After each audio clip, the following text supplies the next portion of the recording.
stop! What are you trying to do? Kill me? What? Didn't you see him? Damn burglar! Swear I saw a shadow. Are you dead? Mine! You just shot it through the head! I say, Nick, My Ruby! The Eye of Satan gun! Oh, I say, Your Highness, what terrible bad luck. Well, it was priceless, wasn't it? Yes, Mr. Fortescue. And these premises are surrounded by an electrified wall, and my bodyguard is still outside the gate. The culprit, I think, is still on the premises, and so, of course, is the ruby. Hey, you don't think one of us took it, do you? Bleeding cheek. My men will see that no one leaves. I have read that you have the best police force in the world. Let us see if it is true. Get me the police.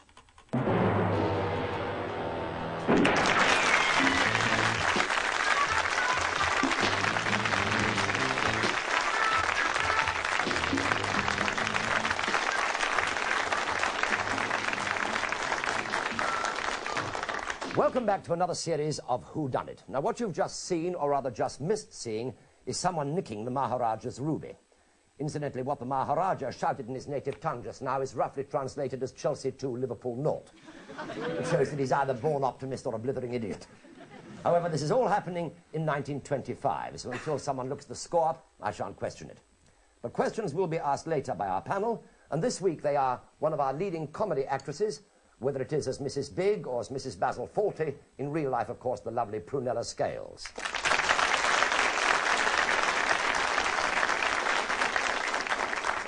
And now a gentleman who tips you horses and fights your flab at the same time, Terry Wogan.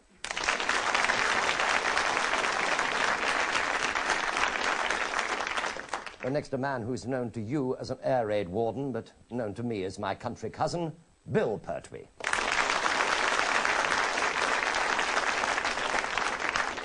And our last panellist is a member of the public. Now, TV Times ran a Whodunnit competition recently, and as a prize, one of the winners will be a guest panellist in each show. Now, this week from Watford, will you welcome a very bright 14-year-old Hugh Davis.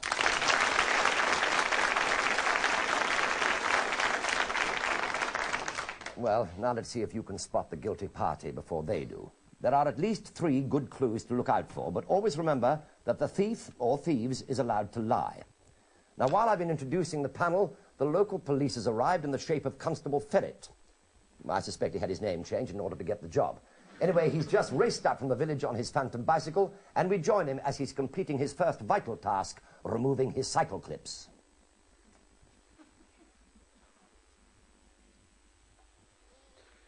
Now, sir, as I understand it, you are a guest of Captain Nickerson's, and you've lost a valuable pencil.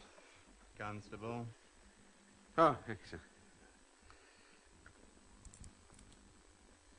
You've lost a valuable jewel. Yes, the Eye of Satan is a ruby the size of a pigeon's egg. Big ruby. When did you last see it, sir? Oh, well... Perhaps if I were to explain the circumstances, Constable. Oh, thank you, Captain. Well, may I say the wife and I enjoyed that brace of partridge. Very tasty, because there was well on. My ruby! Strange coincidence about that, sir. Well, other things have been stolen from here? No, but my wife's name's Ruby. Am I right in thinking you are not the head of Scotland Yard? Constable Ferret. The Maharaja is naturally very upset. And as his host, so am I. You see, the ruby was a family heirloom. Now, I insisted that it was put in my safe because I received this note. Now, as you'll see, it informs me that an attempt will be made to steal the jewel. And to avoid identification, the sender has composed the note entirely with letters cut from the Times newspaper. Cutting up the Times? The fellow must be a waving lunatic. How do you know it was the Times? My dear Miss Hampshire, the type is unmistakable. Now, the envelope containing that note came through my letterbox this morning. That's a clue, sir. It's someone what reads the Times. Or possesses a pair of scissors. Who are you, sir? Oh, yes, sorry, I haven't introduced my guest, have I? This is Baron von Hallstedt, the German flying ace. Oh, that's that cocky boss you shot down, isn't it, sir? I ran out of fuel, or it would have been a different story. Well, either way, the war's been over 7 years, so you can go home now. Yes, and this is Mr. Gay Fortescue the gambler. 20 to 1 you don't solve it, Constable. You're on for 5 bob. You're taken and done, sir.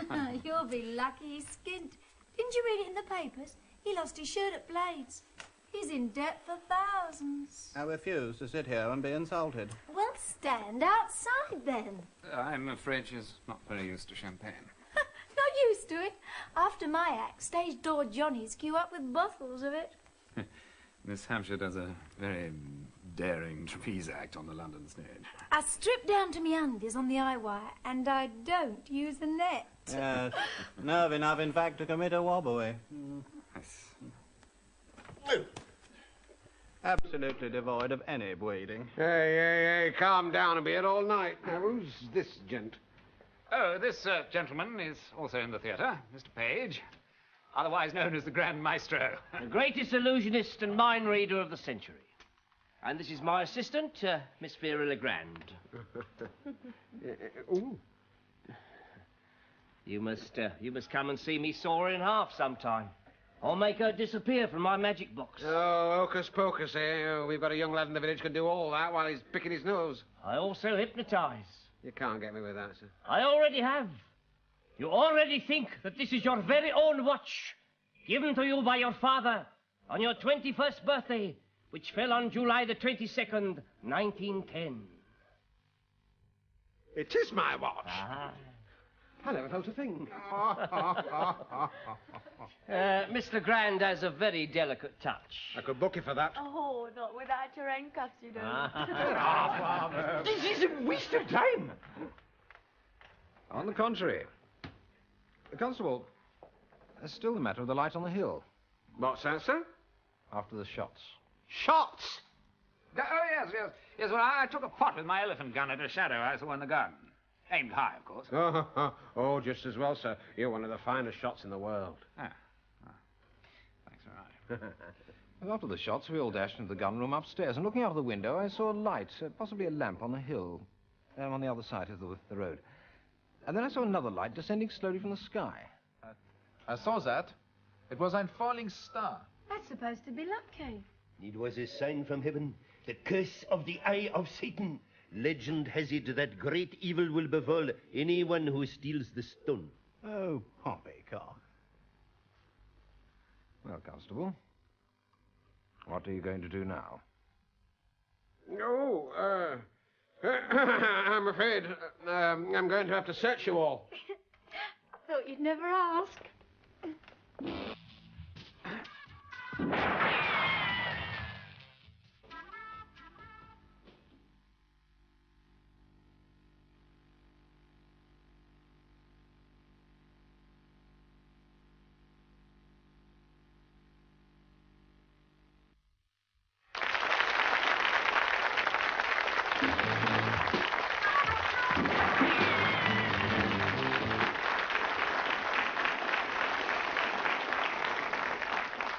Welcome back to Whodunnit.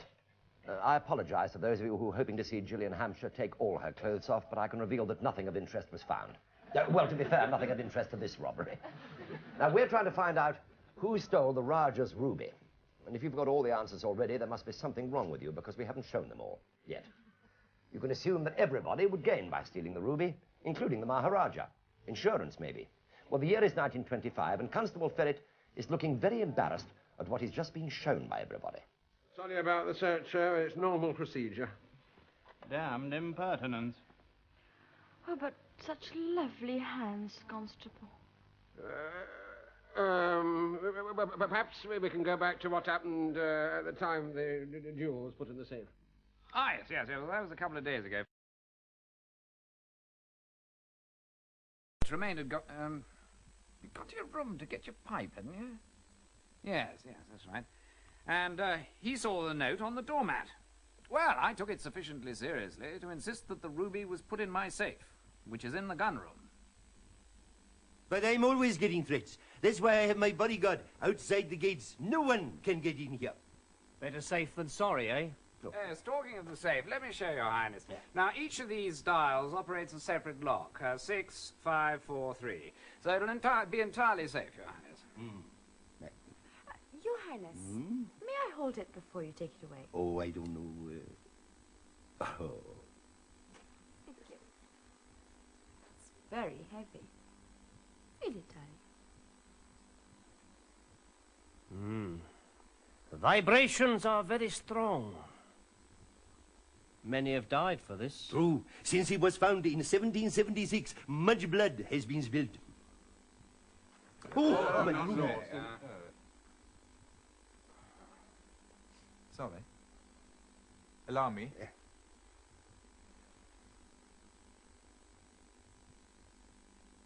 Magnificent. Thank you. What?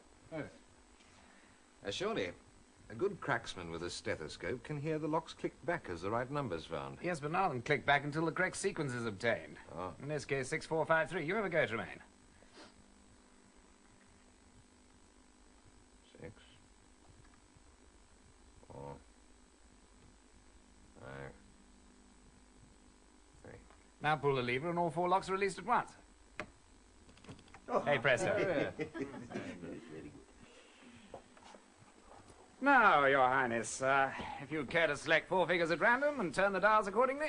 Numbers. No. What shall I choose? Hmm? Oh, yes, of course. Yeah. Would you all please turn your backs? Yes, of course. Yeah. Turn your back, please.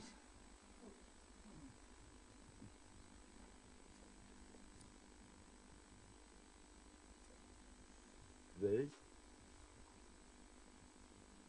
Second. Oh, no. Ah. Third. Fourth. Now what then? Ah, yes, all right. Pull the lever. Pull the lever. Now spin the dials. The confused one would be adversary, huh?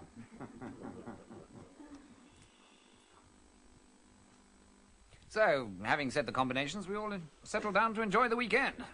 In fact, I assumed that the note was a practical joke until this evening. Oh, it certainly is a mystery, sir. Oh, may I ask what's happened to your cook and housekeeper, then? Oh, yeah. Yes, well, they went away for a brief holiday. You see, Mr. Tremaine here is a cordon bleu chef. He undertook to do the cooking. And a splendid job he's made of it, too. Spent most of his time in the kitchen. I used to think I'd married for money, but after Mr. Tremaine's cooking, I'm not so sure. Oh, thank you, my dear. Now, the truth is I can't stand guns. A lot of banging gives me a headache. And they were in the garden all afternoon making the most terrible racket. All of them? All except Tremaine, of course, who was busy at his stove stuffing a pike or something. And we were betting on clay pigeons, do you see? You ready, old chap? Willis!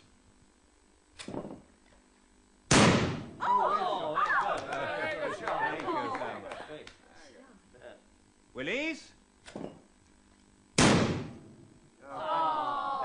Oh, damn, missed it. Well, you win the bet, Knickers. Well, give you longer odds tomorrow, eh? Oh, taken and done, sir. Now, anybody fancy pheasant for supper tonight? Oh, pheasant, yes. Good. Well, my gamekeeper always has a few hanging. I'll get him to bring some up. I say, Knickers, Yes? he was your batman during the war, wasn't he? Ah, yes, most reliable chap in the world. Do anything for me. Would you, Do you mind? Oh, my dear chap, I never give a gun loaded. I should hope not. Got a rather novel way of communicating with him. Ah, you see, in this tube, I've got a minute parachute, right? Yeah. Now, get me a note for the pheasant, attach it to the weight here, securing it with a rubber band. That's the tricky part. There we are. Now then, we screw that into there, like so. Now, if I aim for the top of that fir tree, the parachute will drop bang by his cottage. Good Lord. Ah, Yes. well, that's ingenious in the extreme, but how will he know to look for it? Oh, he knows the sound of the gun. Runs like a retriever when it pops off. Right, fingers in your ears, lads. Oh. Has the war started again? I say, where have you been, old man? You've missed all the fun. Up to my room to get a cigarette. The English ones are too strong. Look, I found this by the flower beds. Ah, yes, pigeon's egg must have fallen out of a nest. So delicate. I tell you what, shall I show you how we blow them? What do you need is a pin. Oh. Very well then, ladies, turn your backs. Now then, hold that, hold that. Ah, there we are. Good. Yeah, clean as a whistle. Oh. I think I'll put the egg back in its natural surroundings. Oh, right. Right. Natural surroundings. Very curious.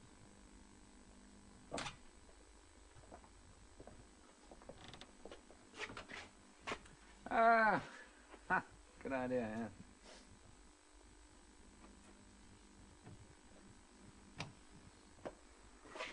You paint very well, Captain. Yeah. Yeah, so after the shooting, we all had a rest. Yeah, except for Tremaine, that is, who had to do his cooking. Then after dinner, I came up with this cracking good game called Kill the Tiger. And that's what you were playing when the safe was done? Yes. And where was everybody else? Oh, we were all creeping around the house with the lights out, you see. The idea is that I have to get to my lair in the cellar without being caught. Now, I can use the main staircase, or the servants' stairs, or the fire escape. Rather fun, what? I was terrified. I hid in the cupboard. In the gun room? In the kitchen. Question is, where was everybody else? Now, I was in the garden, as you know. I was considering going up the fire escape, attack being the best means of defense. I climbed on top of the bookcase in the hall, waiting to take the tiger by surprise. And he made me sit under the bookcase as bait. I say, how very unsporting. You certainly didn't complain, sweetie. Where were you, sir? Oh, I was in the cupboard with Miss Hampshire, soothing her. In the gun room? In the kitchen. But I thought that was Mr. Tremaine. It was very dark. I was in the cellar waiting for my prey.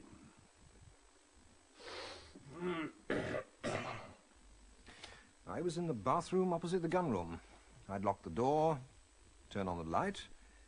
I was browsing through the Times newspaper, a number of copies of which were on a shelf. Incidentally, last Thursday's was missing. Thereby mutilating the missing page. Of course, it could be two people. If it was a two-handed burglary, one could be lying for the other. Two-handed robbery. You've got a point there, sir, and it's given me the clue that solved it. Oh, I don't believe that. Double the bet if I tell you where the ruby is as well. Taken and done, sir. Well, that, sir, poses a problem. What? What's 40 times 5 shillings?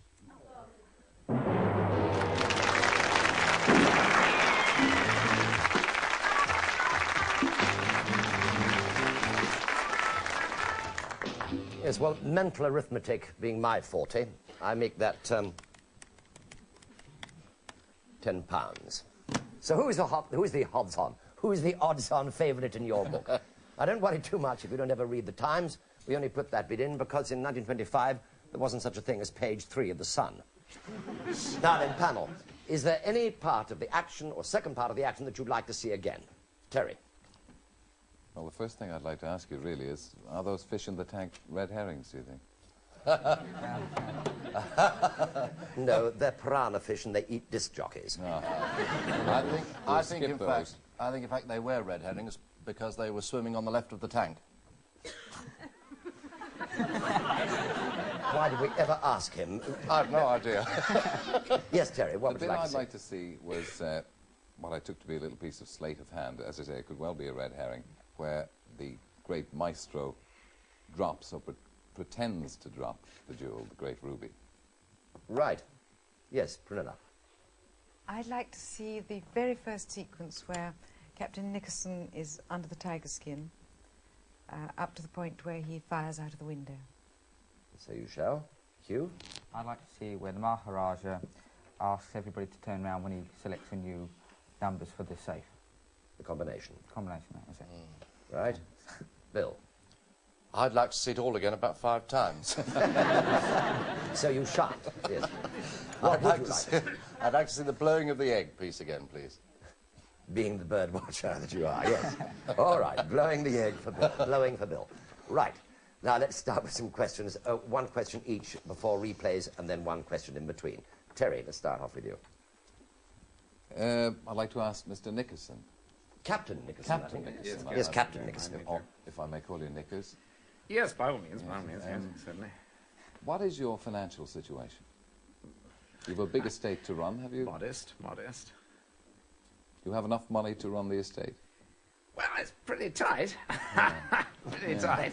Yeah. But I'd say we manage just about. I suppose we may have to sell off a few acres sooner or later, but, you know, we're keeping our fingers crossed. Huh? How do you come to know the great maestro? Well, he was doing, what do you call it, a concert.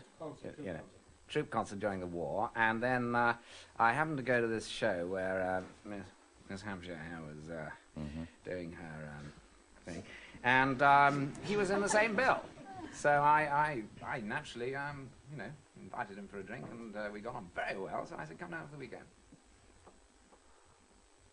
Nothing snobbish about Captain Nicholas. No. No, not at all. Good mixer. Quite right. Prunella. Mr. Fortescue, you claim to have been in the cupboard with Miss Hampshire at the time of the burglary and simultaneously under the bookcase with Miss Legrand. How did you manage that? Oh, it's a question of timing, really.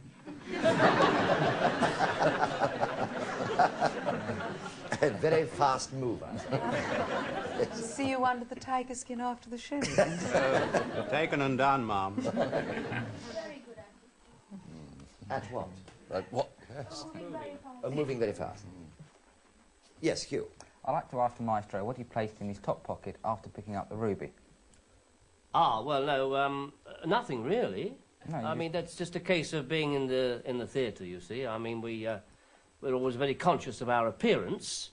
Just adjusting my top pocket after kneeling down on the carpet and a little brushing down. Adjusting the handkerchief. Yes, adjusting the handkerchief, yes. Yes, in the top pocket. Being conscious of our appearance, I suppose, really. Being an act. Yes. Yes, well out. Yes. Yes. Bill. Well, why then, Maestro, did you adjust your handkerchief with the hand that you'd taken off the floor, and not with your hand, which is over the pocket, which is what someone normally does? They do this with the. Why did you bring your other hand up to do it? Because I'm right-handed. Really? Yes, I mean, that's, if I was left-handed, I would do it that way, so yes. Oh, why were you firing the gun left-handed then? I didn't fire the gun. I think you better see it again, actually. That's the bit I want to see again. Now we have it absolutely clear. That is the piece that you wanted to see. Yes. No, this wasn't the gentleman who fired the gun. It was 18 other gentlemen. Oh, I see. The other one's got more hair. No. Yes.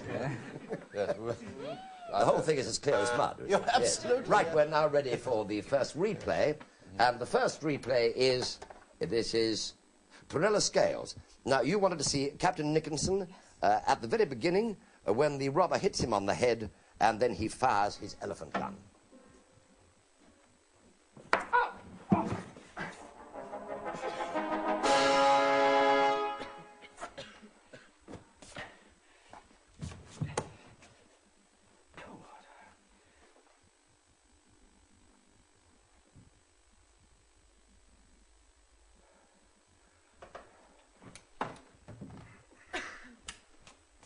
Hey, you! Stop! Well, you missed the second blast, but there it was. It was there. Did that help you at all, Prunella? Clear as day. Oh, that's good. Splendid. Is there any question you'd like to ask appertaining to that? Not this. Not at this moment. Right. Hugh. Yeah, I'd like to ask why did he fire the gun up in the air in the first place? Ask him, sir. Ask him. Yeah. There he is. Well, Well, why did kill you- the chap. Then why did you shoot Because he at can't him? get out, you see. Yes, but why did you shoot at him when you fired the gun downwards? Well, you see, the thing is, I shot up in the air. Fella didn't stop. At least what I assumed to be a fella didn't stop. So I thought, well, I'll put some holes in his sock, give his wife some work to do. Yeah, and someone remarked you as being an excellent marksman. Yes. But why did you miss? It was dark! God's sake! I mean, pitch dark out there. Yes, I don't think he could actually see. I didn't actually know if I'd seen anybody. I didn't want to, you know. You don't know whether you saw anybody at all then? I assumed I'd seen something. I didn't actually. I think you did say that you thought you saw a shadow. I saw something move, sure. It happened to be the background. I'm glad I Yes. didn't. There goes the buzzer for the second replay. This is Terry Wogan's. You asked for another look at the maestro dropping the ruby on the floor before it was put into the safe. Here it is. Coming up any minute now. True. Since it was found in 1776, much blood has been spilled. Oh, my lord. Sorry. Allow me.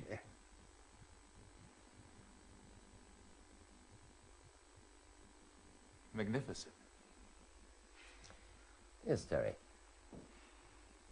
Well, I'd just like to ask the Maharaja, who seems, if you'll pardon me, welcome to our country, sir. Thank you very much. I've been enjoying my stay. Yes. So far. I've never actually heard of Banglabad. Do you have a place there? Yes, indeed I do, yes. It is a little yellow palace to the north of Kathmandu. I see that you thought mahogany gas pipe. I beg your pardon, sir. Anyway, I see he doesn't even know the language, does he?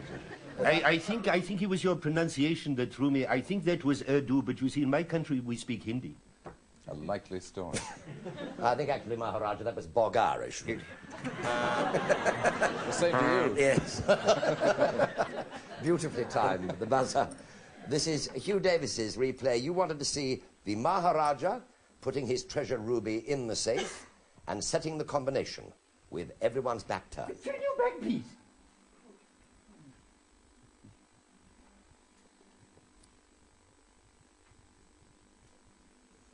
Yes. Second. Ooh, no. Ah. Third. Fourth. Now what then? Yes, all right. Pull the lever. Pull the lever. Yes. Did that help? Yes, it did. It did? Yeah. Any questions? Yes. I'd like to ask Guy Fortescue. Who... Excuse me, gay. Oh. Gay, Fortescue. Also, no implication intended, sir. No. I'm sorry, I don't catch your drift. No. I'm not pushing it, right. Hugh.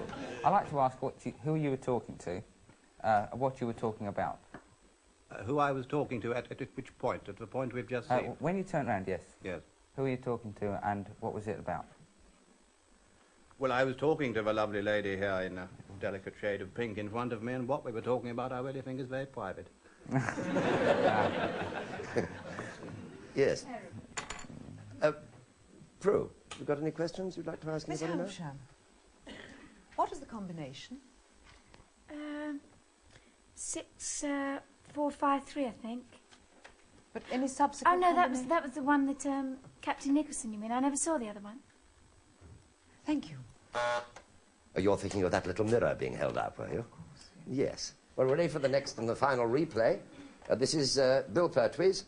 Being a true nature lover, you want to see the pigeon's egg, or rather blown pigeon's egg, being put in its natural surroundings. I've laid a few myself, so Tell you what, shall I show you how we blow them? All you need is a pin. Oh. Very well then, ladies, turn your backs. Now then, hold that, hold that. Ah, there we are. Good. Yeah, clean as a whistle. I think I'll put the egg back in its natural surroundings. Oh, right. Right. Natural surroundings. Very good. Yes, Bill? All right. Well, yes, first of all, I've got a question for Gillian. When you were standing next to the maestro, your right leg was next to him when the Maharaja was it? was putting the ruby in the safe, right? I never really noticed. I mean, my right leg gets next to lots of right legs. Or left legs. Depending Your upon the right turn of leg events. was next to the maestro, Yes. yet you only showed P.C. Ferret your left leg, the garter on your left leg. So could we possibly now see the garter on your right leg? No, you bleeding can't. Ask a rude question and get a rude answer. Prunella, you have a question. Baron, why are you still in England? Well, you see, it's quite simple. Because I want to be on the winning side the next war. And do you still speak fluent German? Oh, yes, of course. You never forget your native tongue. And you remember a good deal of it, do you? Oh, yes. Are you going to give us My a Vaterland, you know. Are you going to give us a sample? ich kann Ihnen einiges erzählen, wenn Sie wollen. Natürlich, ich habe viele Flugzeuge geflogen und einiges. It's got to be German. I don't understand a word he says. That was in fact Hindi. Certainly wasn't Bulgarish. Questions? Yes, Hugh. I'd like to ask the Baron.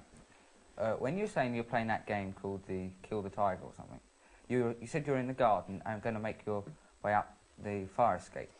Then why did you say, when the gun went off, you saw a light on the hill from the room? How could you be in the room and going up the stairs at the same time? I did not say I was in the room. Said I was in the garden and I saw a falling star. Quite right. That's what he did say. Yes. Mr. Tremaine, you've been very quiet, and in fact, you've hardly appeared at all. You've been in the kitchen all the time. He's been stuffing a pike. It's a very large fish. It takes... No. Take you 2 days to stuff a pike.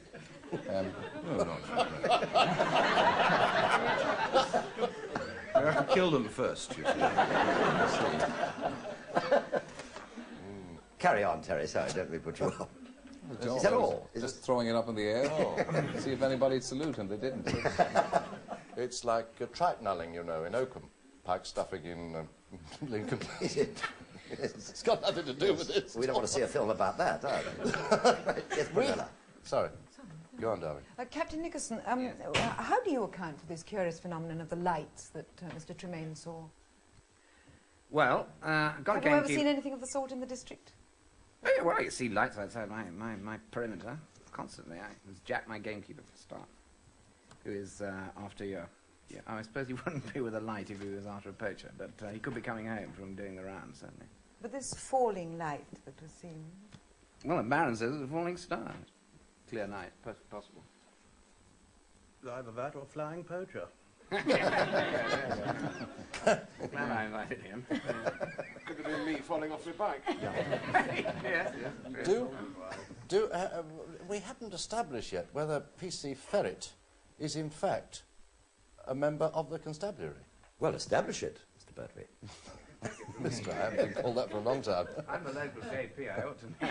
Ah, you only say you're the local JP. We've got no proof on here, you know, I see. P.C. Ferret, can you establish that you, in fact, are not in league with any of the residents of the house? Can I establish it? Yes, because I saw you on point duty once, and well, I don't think you were... Well, I had a bad arm on that day. Ah, that could have been, yes. Well, Nick, if you can come down to the station and be and speak to my sergeant, if you like. I see, yes. There's no... But we have no proof, have we? You can have a look at my notebook. Oh, I mean, not having that. P.C. Ferret, you got a watch on your 21st birthday. You were presented with a watch, weren't you? And that was 1910. Yes. And it's now 1925. Yes. And that makes you only 36 years of age. Yes. Right. Thank you very much. There, I'm afraid, we must leave it. Time is up, and no last orders are allowed. Right, panel, I want you now to write down whodunnit and any clues that you may have spotted. And while they're doing that, here is one last clip just for you viewers at home, which may help you to make up your mind, or in fact, change it. See what you make of this. I was in the bathroom opposite the gun room. I'd locked the door, turned on the light. I was browsing through the Times newspaper, a number of copies of which were on a shelf. Incidentally, last Thursday's was missing. Thereby mutilating the missing page. Of course, it could be two people. If it was a two-handed burglar... Let me assure you that nobody in the studio saw that, so you should be able to get the answer before our panel. Well, let's see which one of them is right, if any. Bill. Thank you. Have you written anything on that? Oh, yes, you have. No, just a few things. Well, I say. Prue? Thank you. Terry, thanks very much. Now, panel, I have your card, so you can't cheat when you hear what somebody else says. All right? Now that I have the cards, and I want to know now who done it. Go, Terry. Nearly everybody. Nearly everybody. Yes. I don't like the cut of Nickerson's jib for a start. Right. And That'll do. Thank you. That's all we want to know. Nickerson in league with Gillian Hampshire, the Maestro, and Viola Grande. The full orchestra almost again. Hugh. I thought Gay, Fortescue, and the great Maestro, and Nickerson. Mm-hmm. Bill? Nickerson, the Baron, and the gamekeeper. Nickerson, the Baron. We have ways. Right, now we'll find out who was right. So will the guilty person or persons who done it please stand up?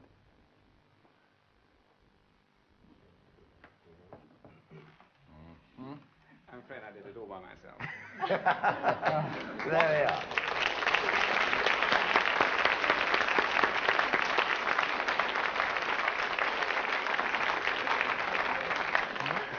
Well, congratulations, panel. This was all very difficult because you all sort of had it right. Some more right than others, I think. And Hugh, I think being the youngest, gave a pretty good answer. And so, as he's the only one allowed to have a prize, I think we will give the prize to Hugh. Well done, Hugh.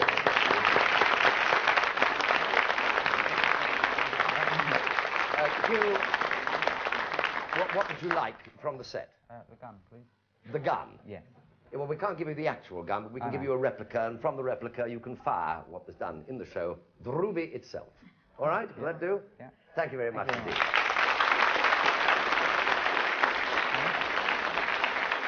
Right. Now then, just to double check, I'll now tell you the 3 clues that gave Nickerson away. Firstly, Thursday's Times newspaper was missing, indicating that the note was made before the guests had even arrived on Friday. Secondly, he said that he never kept a gun loaded, yet he didn't load to fire at the supposed burglar. Thirdly, the parachute cartridge was used to fire the ruby over the wall to Jack the gamekeeper, who held a guiding light and acknowledged the ruby's safe arrival with a flare. Remember the falling star? And as a bonus, he gave the wrong numbers to Tremaine for the safe combination, thus showing how easy it was to open. Now, next week, it's back to murder, and someone drops dead before the poison had been administered. And if you think that's impossible, you're wrong. So tune in at the same time next week to find out. Meanwhile, it's good night from our panel and cast, and as this is an age of declining Indian princes, I'm sure that you'd like to know that the Maharaja of Benglabad's son is now a leading conductor on the Birmingham buses. Good night.